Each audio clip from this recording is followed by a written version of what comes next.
Thank you. Thank you.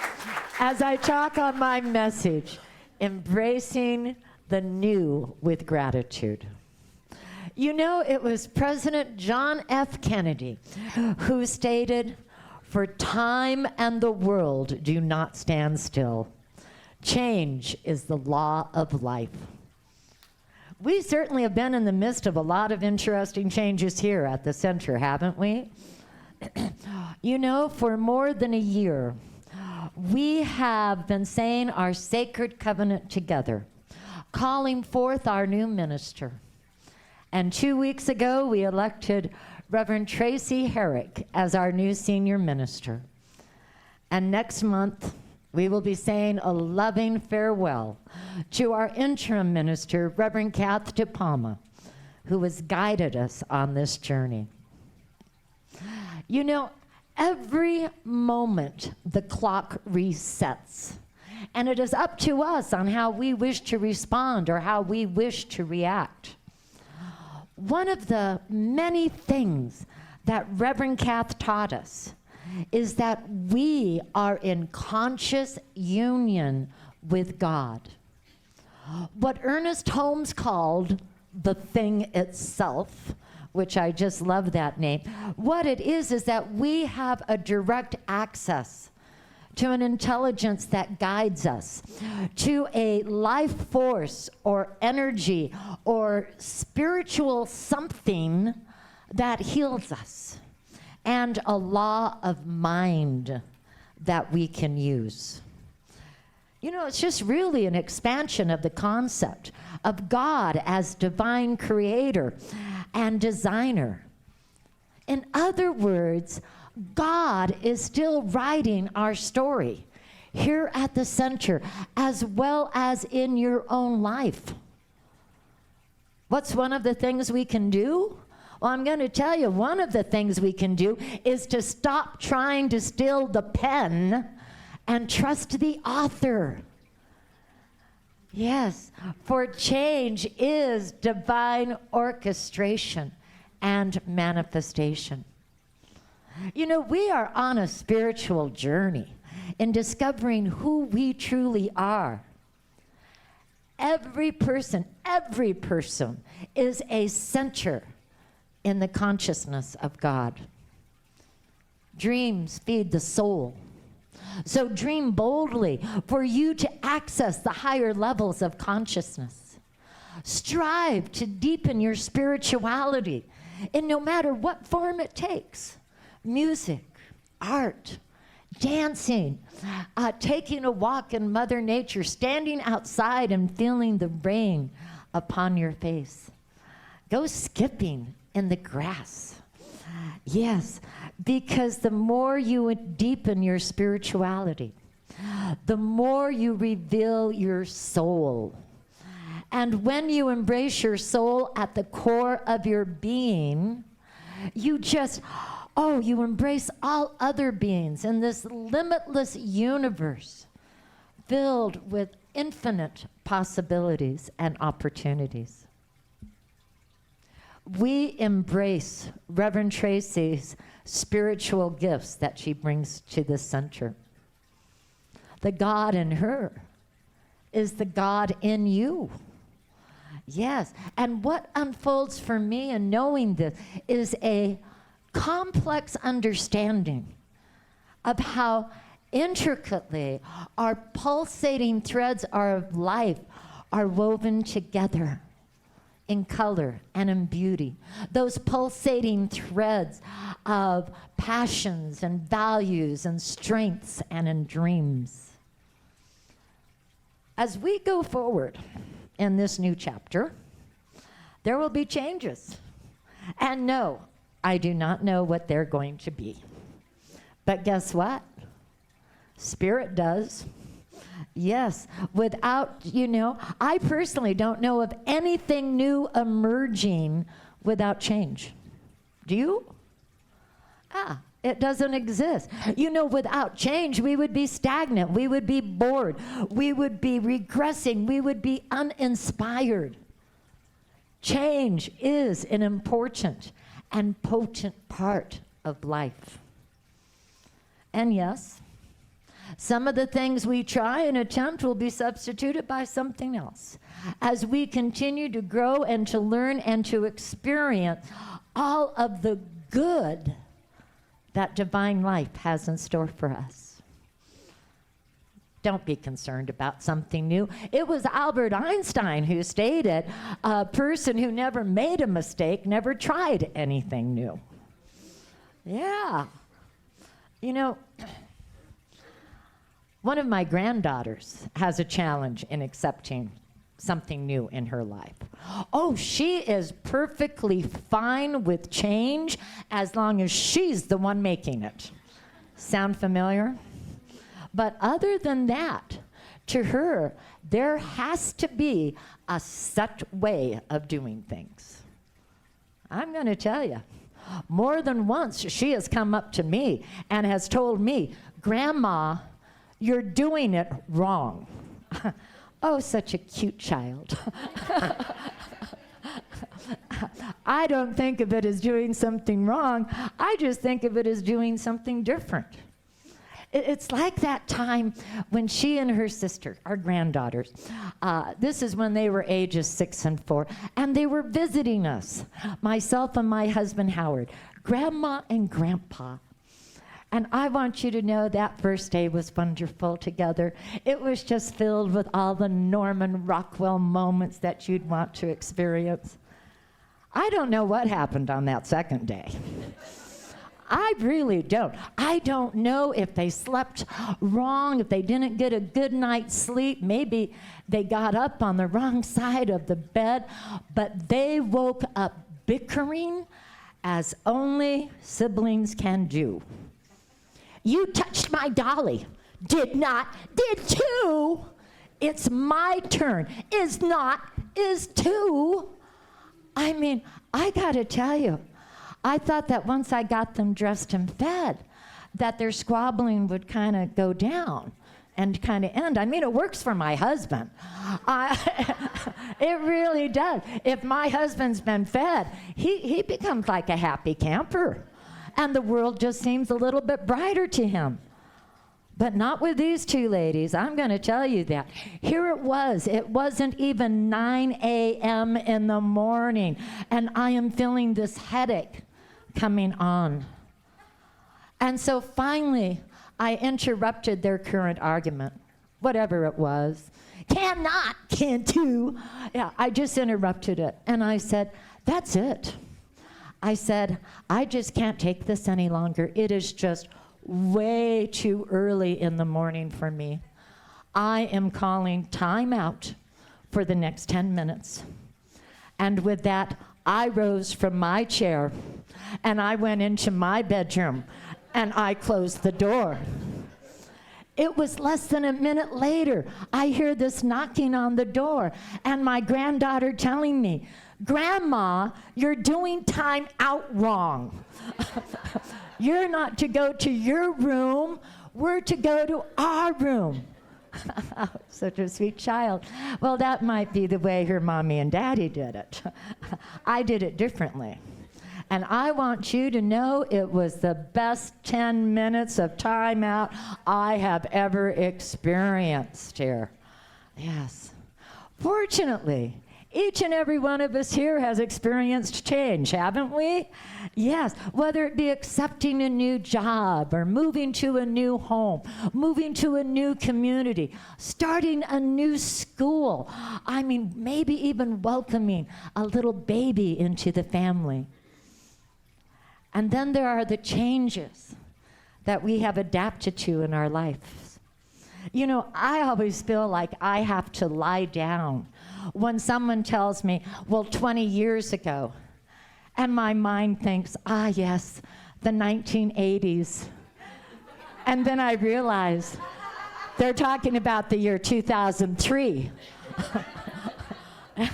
Now, I have a relative who enjoys posting on Facebook pictures that with the comment, do you remember this? Let's show some of those pictures. Do you remember this? Yes. How about this? Yeah. Oh, an alarm clock? Yes. You remember this? Ah, yes, a typewriter. Uh-huh. Yes, and the old floppy disk. Yes. Of course I remember them. And chances are you do too. Heck, when I was growing up, our home shared a telephone party line with 3 other households. The first car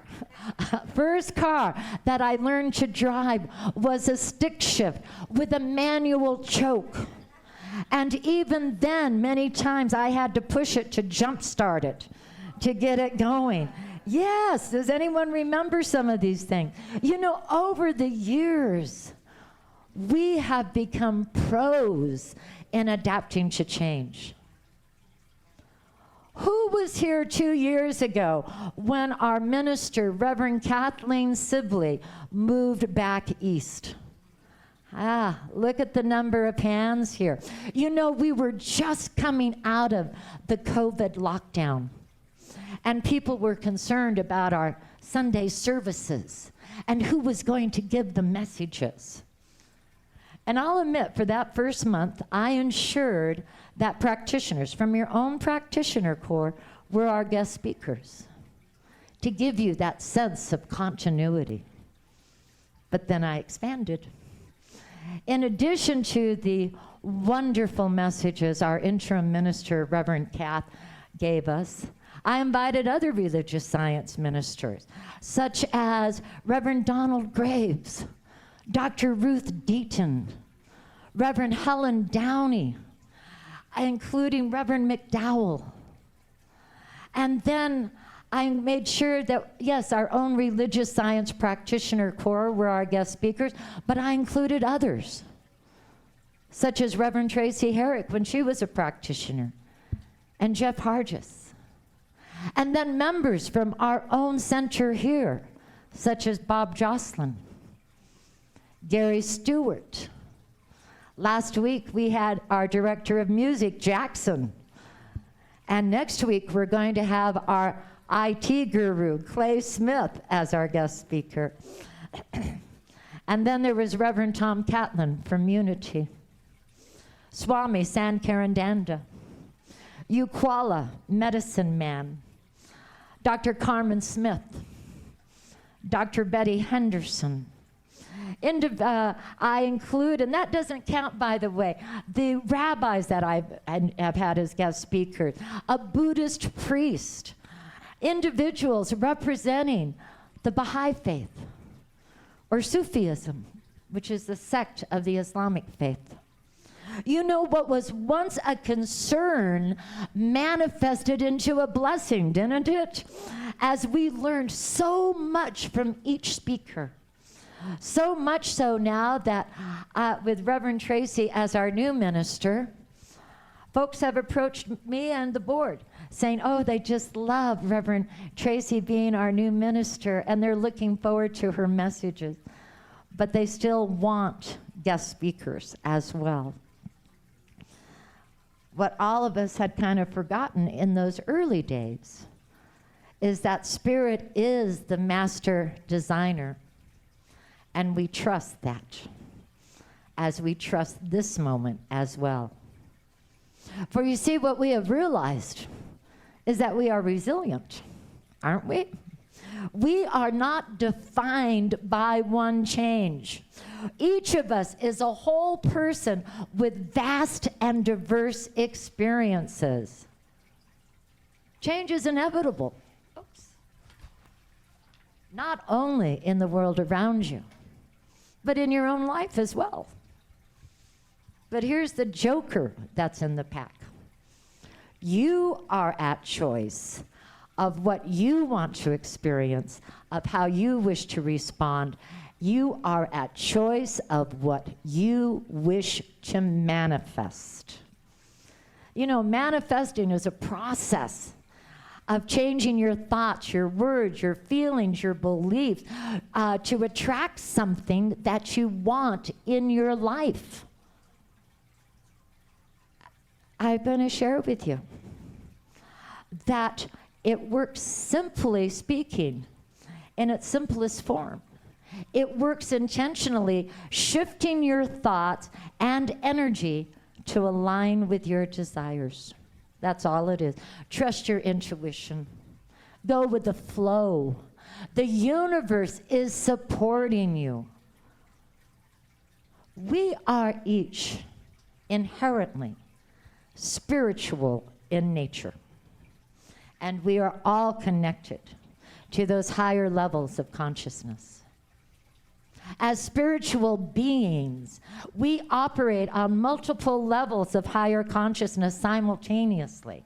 But it is our physical senses that create the illusions of individuality, and that the only existence is that of our physical universe. It's time to create a new path in living. It's time to create that new path. And I like the word path, because path means unconstructed to me.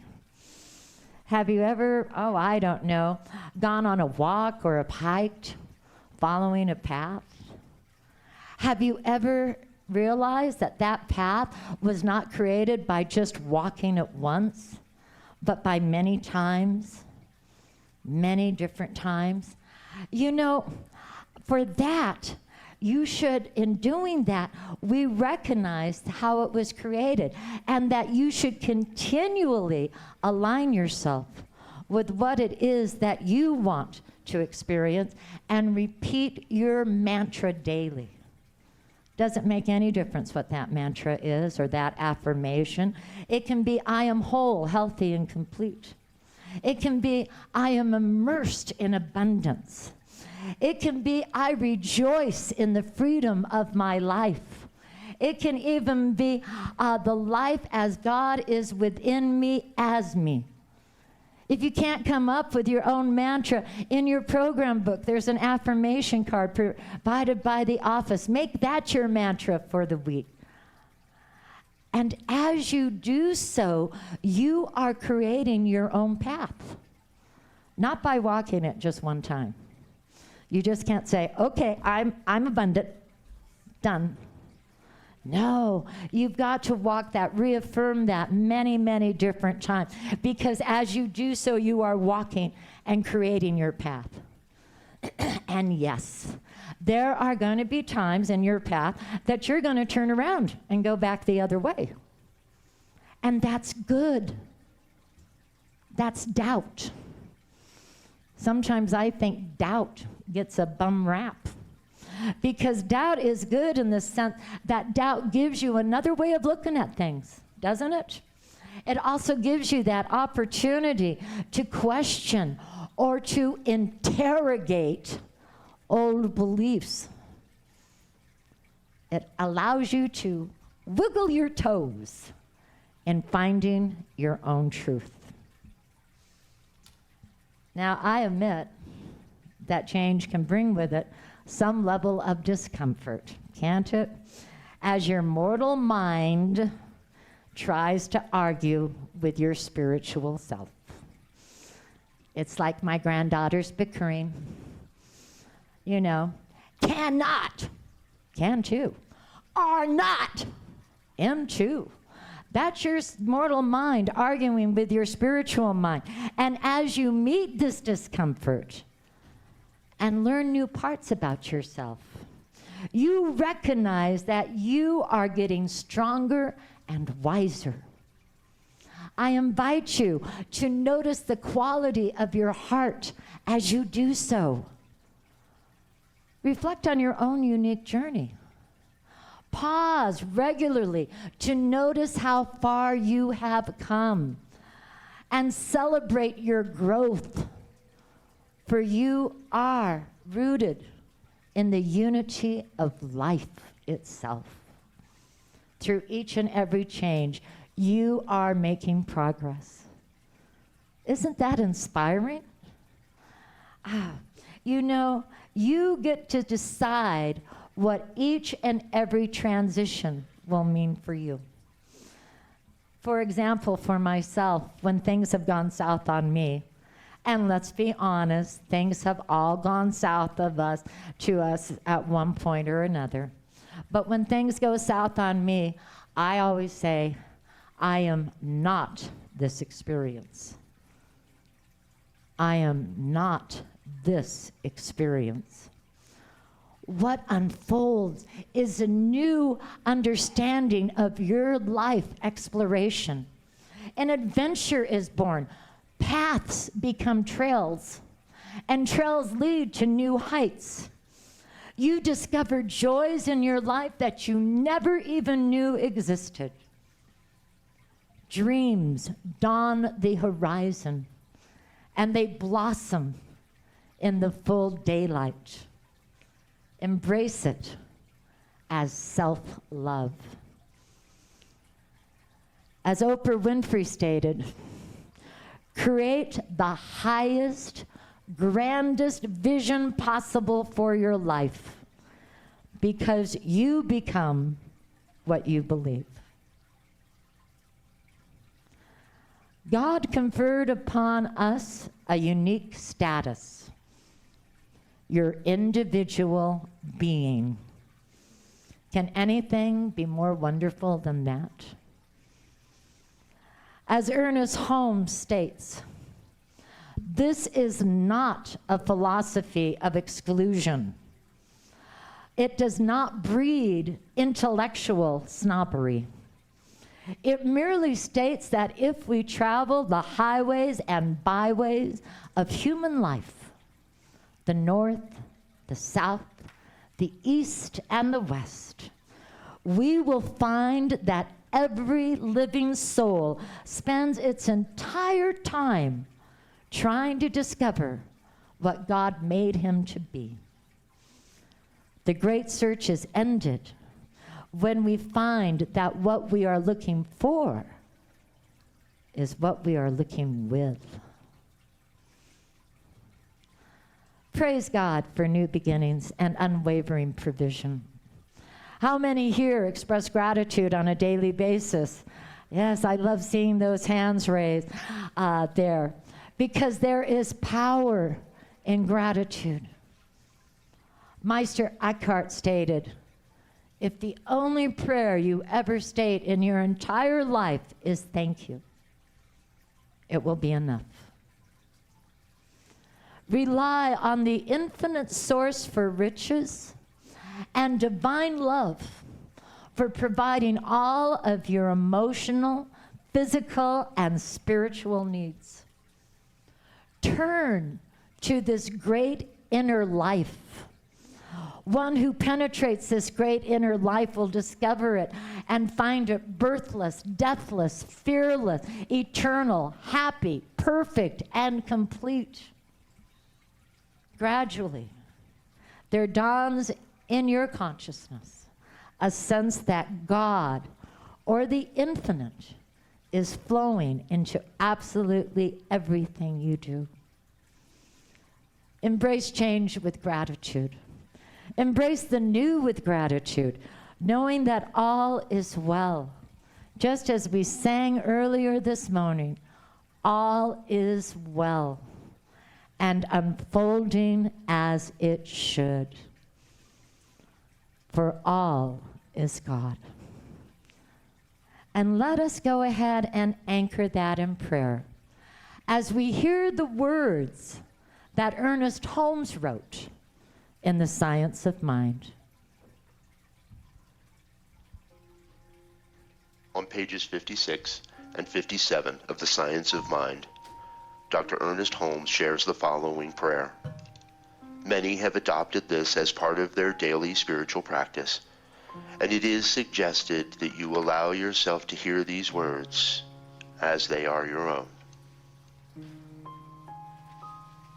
I am a center in the divine mind, a point of God-conscious life, truth, and action. My affairs are divinely guided and guarded into right action, into correct results. Everything I do, say, or think is stimulated by the truth. There is power in this word that I speak, because it is of the truth and it is the truth. There is perfect and continuous right action in my life and my affairs. All belief in wrong action is dispelled and made negative.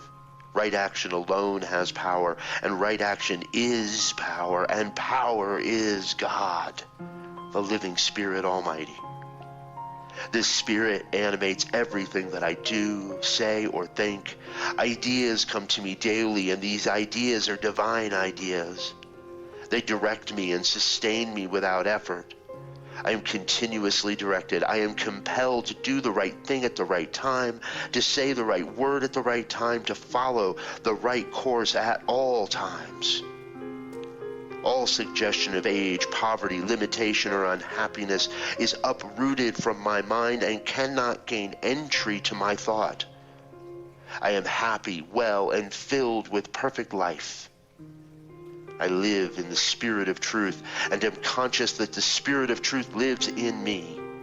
My word is the law unto its own manifestation and will bring to me or cause me to be brought to its fulfillment.